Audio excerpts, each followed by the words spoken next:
Hello there, very good evening and welcome to the news tonight here on Rajya Sabha TV. We will get you the day's top stories from India and across the world. I'm Tracy Shilshi and let's start with the headlines. In an unprecedented ruling, Supreme Court restores Congress government in Arunachal Pradesh, calls the governor's decision to invoke central rule in the state invalid. Curfew continues in some areas of Kashmir for the fifth continuous day Hurriyat conference. Chairman Syed Ali Shah Gilani and others are detained for trying to organize a protest march.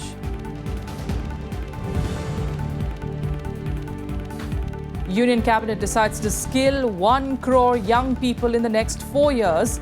Also announces disinvestment of 15% shareholding in NBCC. And tensions rise between the United States and China. Beijing says it will not abide by the Hague Court verdict rejecting its claims on the South China Sea.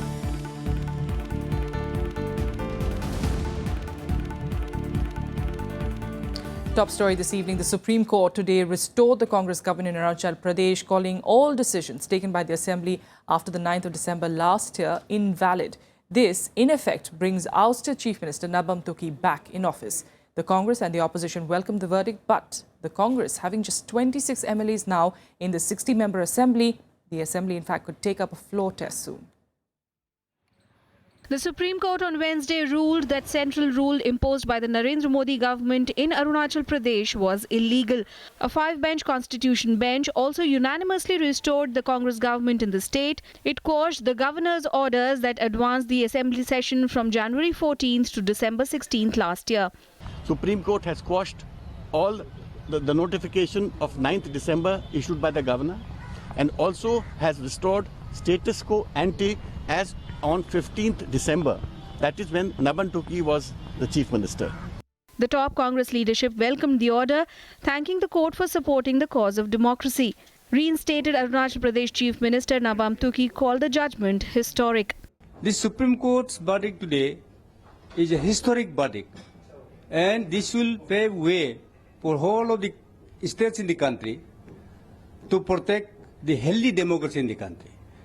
And this is a historic and remarkable judgment which were expected by the people of this country. The BJP said it will decide the future course of action only after going through the judgment. The judgment has just come out. Let it be studied.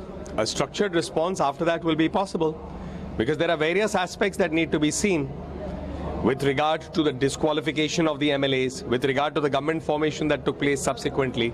The judgment was also severely critical of the Arunachal governor Jyoti Prasad Rajkhova. It said that it wasn't within the realm of the governor to embroil himself in a political thicket. This particular decision of the Supreme Court is historic in every sense of the word, because never before in the history of this country has the Supreme Court restored the status quo ante,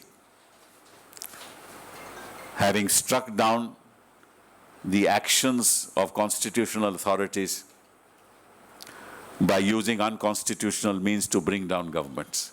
Modi ji को ना तो संविधान में यकीन है ना जनतंत्र में यकीन है।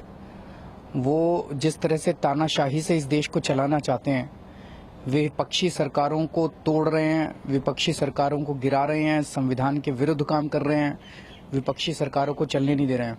Ever since Mr. Modi came to power as Prime Minister and BJP formed the government at center, there are several incidents of violating the very constitution of our country.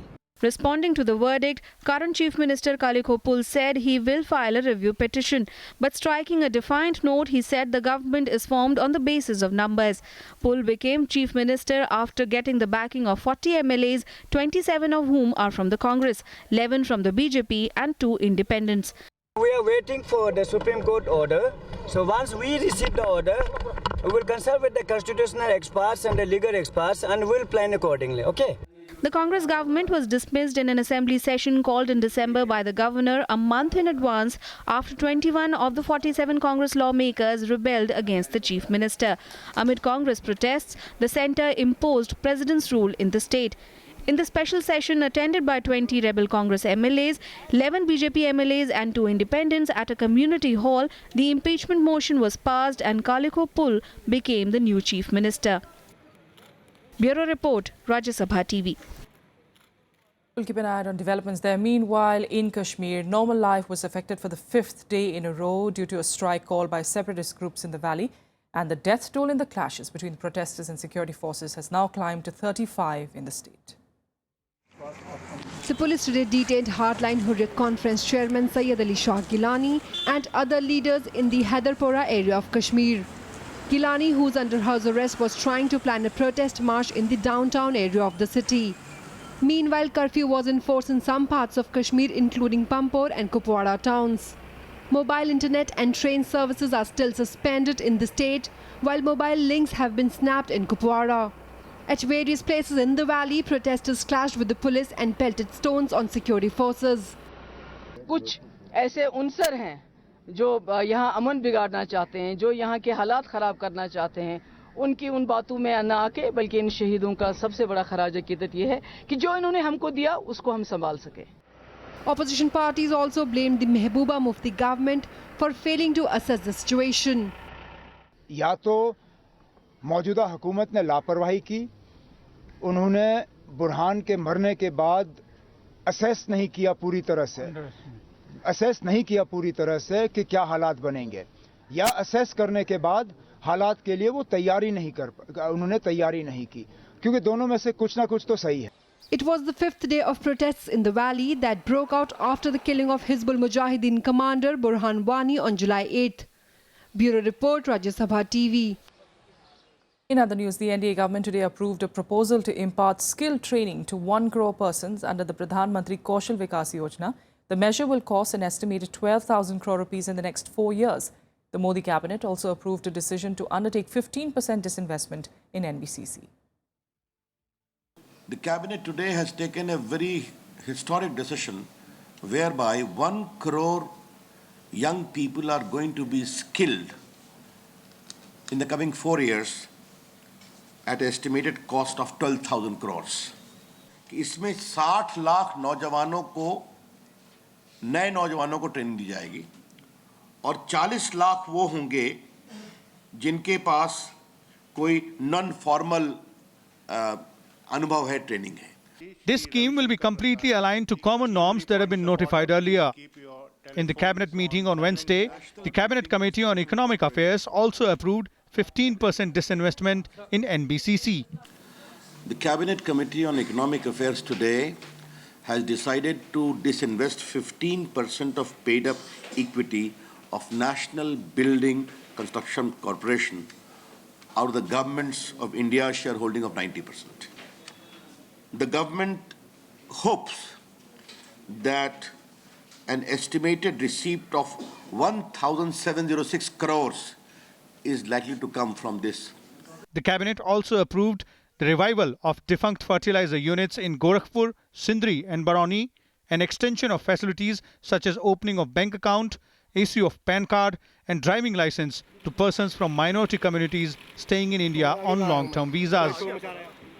Vishal Dahiya, Rajya Sabha TV, Delhi. The excessive monsoon downpour has shifted its focus to the hills now after wreaking havoc in the central parts of the country. The monsoon has now begun its northward movement and will lie close to the foothills of the Himalayas after 48 hours. There is a possibility of heavy rains that may disrupt normal life in Uttarakhand and Himachal Pradesh. It may also cause landslides in low-lying areas. Meanwhile, the Met Department has also forecast light to moderate rain or thunder showers at many places across Telangana. The water level of Godavari is expected to rise further and authorities have issued warnings in low-lying areas of Khammam district. And due to increase in water levels, transport services between several villages in the district were cut off since Monday. In Madhya Pradesh, no fresh casualty has been reported for the last 24 hours. However, life is limping back to normal and more rains are predicted in the coming days. In Rajasthan, as many as 10 villages have been cut off due to continuous rain. Several areas in Bewar, Alwar and Bikaner are completely submerged. Chambal River in Dholpur district is flowing around the danger mark and an alert has been sounded in the adjoining areas. While in Maharashtra, 8 people have died in rain-related incidents in the past 36 hours. The bill amending the Micro, Small and Medium Enterprises Development Act 2006 is likely to be taken up during the upcoming monsoon session of Parliament. The bill seeks to change the definition of MSMEs by raising the capital limits in plant and machinery. Here's a report.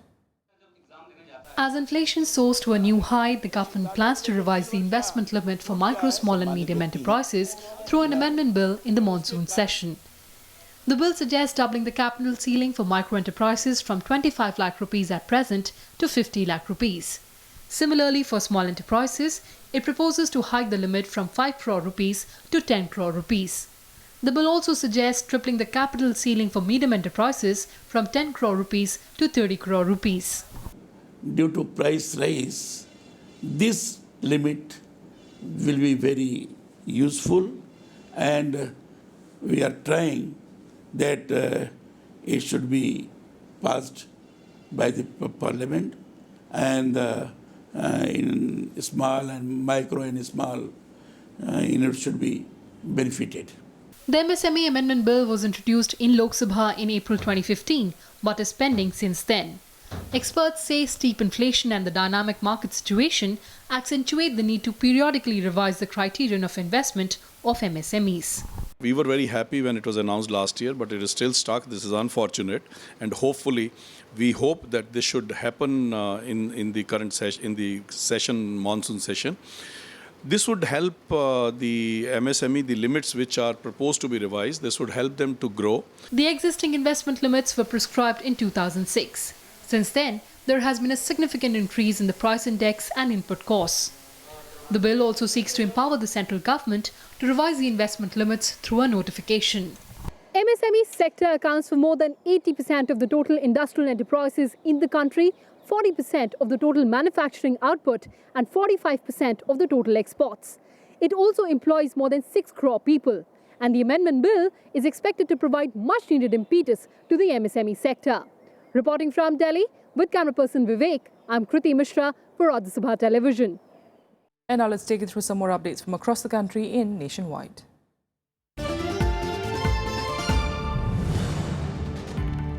The Enforcement Directorate has arrested FTIL founder Jignesh Shah in connection with its probe into the 5,600 crore National Spot Exchange Limited money laundering scam. He was arrested under the provisions of the Prevention of Money Laundering Act as he was not cooperating with the investigation. Shah will be produced in a special anti-money laundering court on Thursday.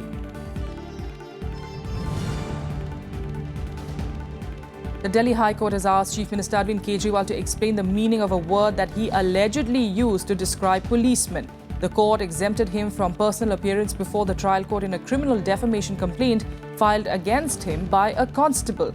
The court also issued a notice to the complainant, Constable Ajay Kumar Taneja, and sought his response on Kejriwal's plea. The Congress-led UDF opposition members staged a walkout in the Kerala Assembly in protest against the government's alleged tepid response to the murder of 2 workers belonging to the CPIM and BJP in Kannur district. The UDF tried to corner both the parties over the murder, saying they had failed to control the activities of their cadres. State Chief Minister Pinarayi Vijayan asked the opposition not to generalize things by pointing out isolated incidents that took place in the state. 3 Maoist rebels were arrested from Shikaripara police station limits of Dumka district of Jharkhand on Wednesday. The trio was wanted for a series of attacks on security personnel. Acting on a tip-off, a police team along with Jharkhand Jaguar and SSB personnel conducted raids in the village and arrested them. Chota Vimal, one of the 3 arrested, is the area commander of the rebel group.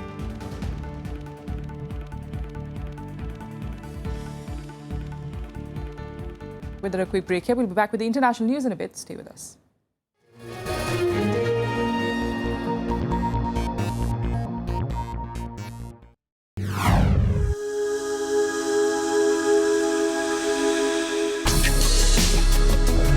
Tales that inspire. Stories of social change. A salute to diversity. Promoting public discourse. Events that motivate. Inspiring the innovative spirit. Watch Rajya Sabha television documentaries. Mondays, Tuesdays and Wednesdays at 10:30 p.m.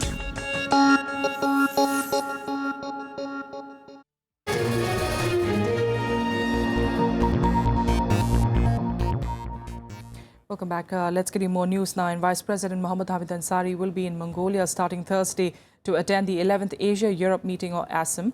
ASEM is a dialogue forum to bridge Asia and Europe. And as the forum celebrates its 20th anniversary, the thrust of this year's meeting will be connectivity and economic cooperation between the two continents. Vice President Mohammad Hamid Ansari will travel to Mongolia for a 4-day visit starting 14th July to attend the 2-day 11th Asia-Europe meeting in the capital Ulaanbaatar. ASEM is an informal process of dialogue and cooperation between Asia and Europe. It includes 51 countries of Asia and Europe and 2 international organizations. A forum that began with 26 members has now expanded to 53. India became a member of the forum in 2007, that is marking its 20th anniversary this year. This is a unique platform of dialogue between the two continents, Asia and Europe, in a constructive partnership that entails political dialogue, economic collaboration, as well as socio-cultural exchanges. India had hosted the 11th ASEM Foreign Ministers meeting in 2013, which was inaugurated by the Vice President of India. It marked the beginning of a new orientation for future ASEM, as members agreed on tangible, result-oriented initiatives for Asia-Europe cooperation. We also look at other aspects of connectivity, including digital connectivity, historical, civilizational, cultural connectivity, people-to-people connectivity. And so I would imagine that Uprashpati ji will focus on all the broad aspects encompassing the theme of connectivity. The ASEM dialogue this year is looking forward to address political, economic and cultural issues with the objective of further strengthening the relationship between Asia and Europe. Aishwarya Kapoor's report for Rajya Sabha TV. And in more international news, David Cameron appeared in Parliament on Wednesday to defend his political record of his final day as Britain's Prime Minister. His last parliamentary duty was taking part in the Prime Minister's questions. And unlike the normal combative exchange, the ritual was dominated by jokes and good-natured barbs. Questions to the Prime Minister. The House of Commons seemed more spirited than normal on Wednesday for David Cameron's final Prime Minister's questions. The mood was jovial as lawmakers traded mostly good-natured barbs. Cameron started off with a joke about his soon-to-be unemployed status. Mr. Speaker, this morning I had meetings with ministerial colleagues and others. Other than one meeting this afternoon with Her Majesty the Queen, the diary for the rest of my day is remarkably light. A lawmaker joked that there are currently vacancies in managing the England football squad, presenting the BBC motoring programme Top Gear, or even running America. I'm told that there are lots of leadership roles out there at the moment. There's the England football team, there's Top Gear, there's even across the big pond a role that needs filling. Opposition Labour leader Jeremy Corbyn joked about when Cameron used PMQs to tell him to smarten up his appearance. Talking of the economy, the Home Secretary again, she said, many people find themselves exploited by unscrupulous bosses. I can't imagine who she's referring to. I have to say, I'm beginning to admire his tenacity. He is reminding me of the Black Knight in Monty Python's Holy Grail. He's been kicked so many times, but he says, keep going, it's only a flesh wound. I admire that. Cameron's relationship with his cat Larry also caused much hilarity. It gives me the opportunity to put a rumour to rest as well, even more serious than the Strictly Come Dancing one. And he'll appreciate this because El Gato, his cat, is particularly famous. And the rumour that somehow I don't love Larry, I do. And I have photographic evidence to prove it. On a more serious note, Cameron said the government was working hard to make sure European Union citizens can stay in Britain after its vote to leave the bloc. He also urged his successor, Theresa May, to position Britain as close to the European Union as possible. My advice to my successor, who is a brilliant negotiator, is that we should try to be as close to the European Union as we can be for the benefits of trade, of cooperation and of security. The channel will not get any wider once we leave the European Union, and that is the relationship we should seek. That will be good for the United Kingdom and good for Scotland. Cameron is due to hand over to May later on Wednesday after Britons ignored his wishes and voted to leave the 28-member bloc in last month's referendum. His parting words to the packed chamber were, the last thing I'd say is that you can achieve a lot of things in politics. You can get a lot of things done. And that, in the end, the public service, the national interest, that is what it's all about. Nothing is really impossible if you put your mind to it. After all, as I once said, I was the future once. The chamber stood up to applaud the outgoing Prime Minister as he shook hands with lawmakers before leaving the Commons for the last time as leader of the country. Bureau Report, Rajya Sabha TV. All right, let's head on some more news. And the death toll in the high-speed train collision in southern Italy has risen to 27, with several of the injured still in a serious condition. The crash took place on Tuesday between the towns of Corato and Andria, where two passenger trains collided head-on on a single-track line. 3 carriages were torn apart by the impact. Search and rescue operations are still underway to find the missing passengers. It is still not clear how many people were on the trains at the time of the collision. Prime Minister Matteo Renzi visited the site on Tuesday evening and promised a full and swift investigation. There is no indication yet as to what caused one of Italy's worst train disasters. Per piangere, il tempo per essere vicini alle famiglie, per mostrare l'umanità del dolore.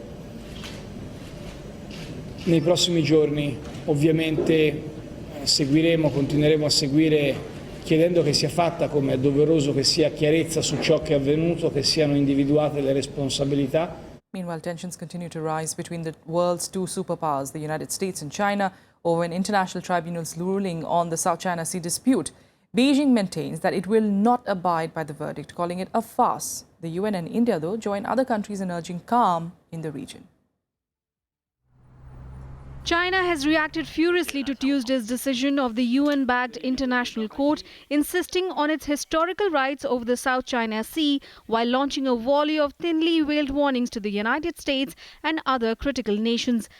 要澄清的是，这个仲裁庭不是国际法庭，与位于海牙的与联合国系统的国际法院毫无关系，与位于汉堡的 国际海洋法法庭也有一定关系，但不是海洋法法庭的一部分。 Liu said China also had the right to establish an air defense identification zone over the sea, which would give the Chinese military authority over foreign aircraft. 至于中国会不会划设南海航空识别区，首先我们要说清楚的是，中国有这个权利。航空识别区制度不是中国的发明，是 其他一些大国的发明，中国在东海划了，在南海是不是需要划？要根据我们受到威胁。 The Chinese response comes in the wake of countries, including the US and India, emphasizing that China should comply with the verdict. India supports freedom of navigation and overflight and unimpeded commerce based on the principles of international law, as reflected notably in the UNCLOS. India believes that states should resolve disputes through peaceful means without threat or use of force. We have been nothing but consistent for many months about our concerns about militarization of features in the South China Sea.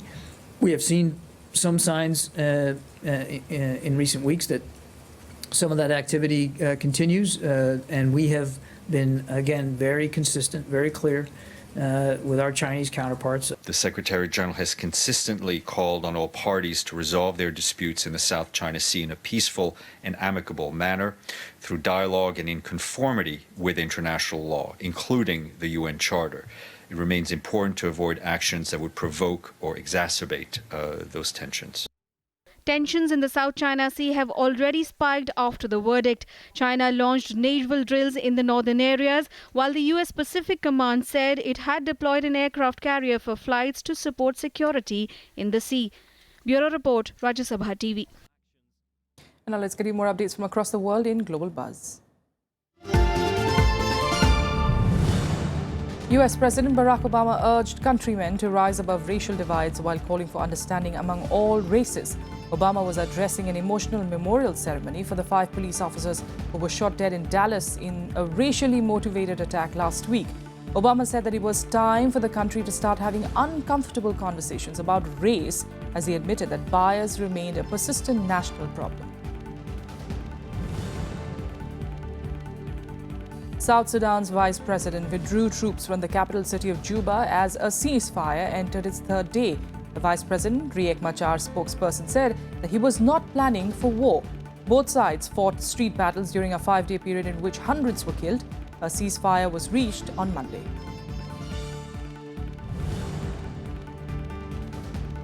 Victims of the 2015 Paris attack plan to sue the French government for failure to prevent the attack. A lawyer representing the victims accused the government of surveillance lapses, saying several of the jihadi terrorists were being watched by the police at the time of the attack. 130 people were killed and hundreds wounded in one of the worst attacks on French soil on the 13th of November in 2015. A European Union's top court has ruled that asking a Muslim employee to remove her headscarf during office work amounts to direct discrimination. The court's written opinion came after a female employee of a French IT consultancy was fired after refusing to remove her headscarf while meeting clients. France bars civil servants from wearing clothing indicating religious beliefs. And now let's change tracks. Get you all the latest from the world of sports in Sports Beat. The Indian men's junior hockey team defeated Russian club Dynamo Stroitel 3-2 in Yekaterinburg, Russia, to win the Eurasia Hockey Cup. Goals from Gurjant Singh, Varun Kumar and Parvinder Singh helped India win the tournament. The Indian team had earlier defeated the Russian club 3-1 on Saturday in the tournament opener. Spain's Alberto Contador has ruled himself out of the Rio Olympics after injury forced him to withdraw from the Tour de France. Contador pulled out of the Tour during Sunday's 9th stage and said that his recovery will take 4 weeks. The Olympics race begins on the 6th of August.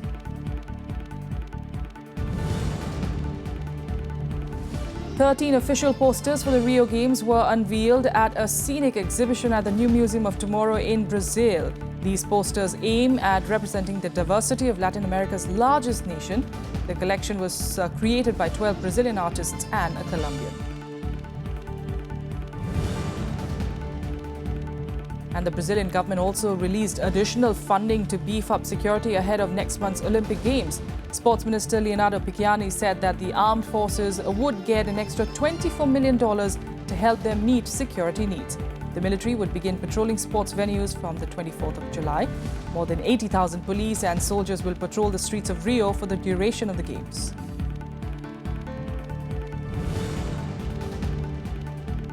Filipino boxing star Manny Pacquiao is planning to fight again in late October or early November as a main event bout in Las Vegas.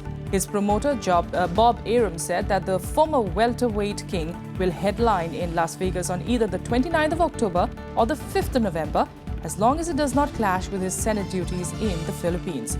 Pacquiao had announced his retirement after claiming victory against Timothy Bradley in April. And that's all we have for you on the news tonight. Thanks so much for joining us.